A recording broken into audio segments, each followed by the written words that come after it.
Helps podcast, where we together navigate these chaotic waters of life and try to find that calm amidst all that chaos. Today we're talking about multitasking and what ultimately seemed like a great idea, how it turned out to be bad for the soul, and how we can prove that, and ultimately how we can change that. So there's something that really mesmerized us about the concept of multitasking. I remember going through this process, although it may have started a long time ago, in the 80s and 90s and early 2000s, especially when the internet went wild and smartphones became popular. This is where multitasking just went to a whole new level. Of course, because of that, it caused a lot of problems, but we believed, I think, that multitasking was the answer to gaining more from the present moment. I really believe that's what we were trying to accomplish. I don't think we had anything but great intentions, but as it turns out, the opposite is actually true. It's the only surefire way to lose the present moment over and over. I even remember the first time I checked email from my phone, and I thought to myself, this is going to save so much time. And it wasn't a foolish thought by me. I mean, if you can check emails, essentially get work accomplished while you're waiting in line, what could possibly go wrong? Today, of course, we feel more busy, more stressed, and more anxious than we ever have before. Multitasking alone is not to blame here, but it's definitely making a contribution to the chaos in which we are trying to find calm. So the problem, if we want to break it down in a way that is easy to understand, let's think about our brains like an internet connection. There's only so much bandwidth. But when the connection is good, when we just have one thing going on in the connection, we're watching a movie on Netflix, that movie's going to look crisp and clean. However, if more tasks tap into the bandwidth, someone in the other room starts using our connection to play a different movie or to run Pandora and then start surfing the net, and all of a sudden, each of those things becomes less crisp and less clear. That's exactly what multitasking has done to us. Because we are seemingly in some race against time, and I don't know what everyone's racing toward other than their death, but since we are in this race constantly, this hurry, we find ourselves doing things like eating lunch, watching TV, and checking our phone over and over at the same time. Meanwhile, we aren't giving ourselves a chance to actually enjoy the food, enjoy the show, or be engaged with those who are communicating with us through the phone. So in effect, we get a great number of tasks accomplished, but we don't have clarity about any of it. And everything seems to be a blur. I hear people say things like, I don't even remember what I ate for breakfast today. And I know exactly why they can't remember. It's because if we were truly present with every moment and every task, then we'd remember it. We'd remember it more vividly because we actually experienced that moment instead of just surviving through it. If you just survive through a moment, then what's happening is you're there, but you aren't really experiencing it.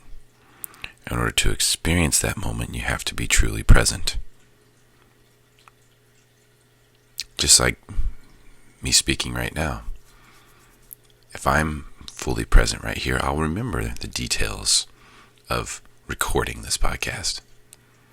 If I'm not, I could do it and not even remember. Go, man, I don't even remember doing that.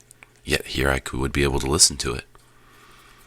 This is part of the thing that's both good and bad about the human brain. It's so unbelievably complex and so unbelievably efficient at getting things accomplished that it can do stuff with no attachment whatsoever. Subconsciously accomplish tasks that are complicated tasks like driving. You ever driven somewhere and you get there and you go, gosh, I don't even remember driving here. I don't remember a thing. It's because we weren't present. We didn't experience it because our mind was elsewhere. This brings up the classic case of quality versus quantity. The multitasking philosophy believes, of course, that quantity is king. The more you get done, the better. But we all understand that at some point you're going to be sacrificing quality. And where do you draw your sword in the sand there? If you're a multitasker, this is a question you have to ask yourself over and over. We've all had a low quality human interaction with someone because they were preoccupied, let's say, on their phone or something, their tablet, television show. Remember how that felt and what your takeaway was from that experience.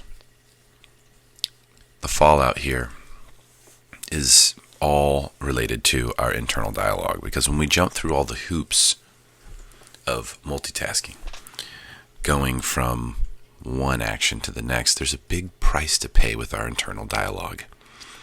Our natural state of restful, mindful awareness, peace, and balance gets majorly disrupted with all this activity. It can, and most likely will, make us more stressed, anxious, restless, and desperate.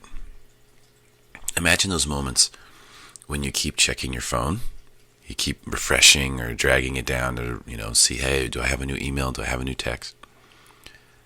Even when we just checked it, we do this.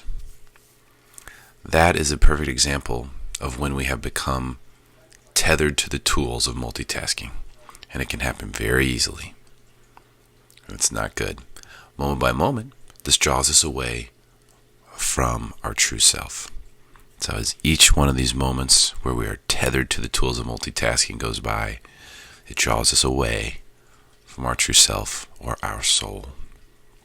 And this is why multitasking turns out to be bad for the soul. It takes us away from the state that is the state of the soul.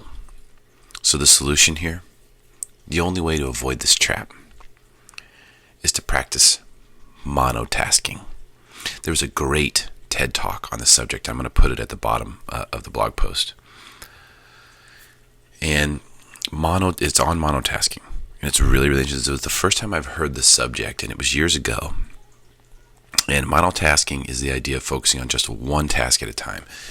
If you've read or studied Zen, in Zen they take this to the extreme, and such that you might actually, every single thing you do, when you're not just eating, each bite as you chew, you're thinking about it. So in Zen they try to drill that down all the way, literally monotask down to the smallest task possible.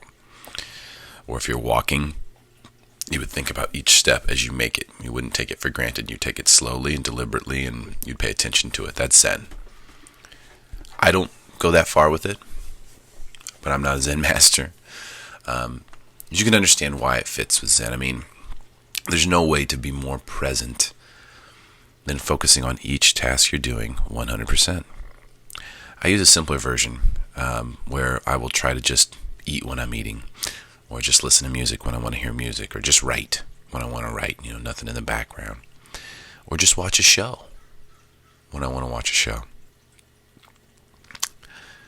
This is something we can take inventory during the day and recognize how many things we're doing all at once. You don't realize it because it's so ingrained in what we do. There's so many instances in which we're doing multiple things at once. And it not only does it disrupt and devalue our own life experience, but the life experience of everyone we come into contact with. If we are not present, how can we expect them to be?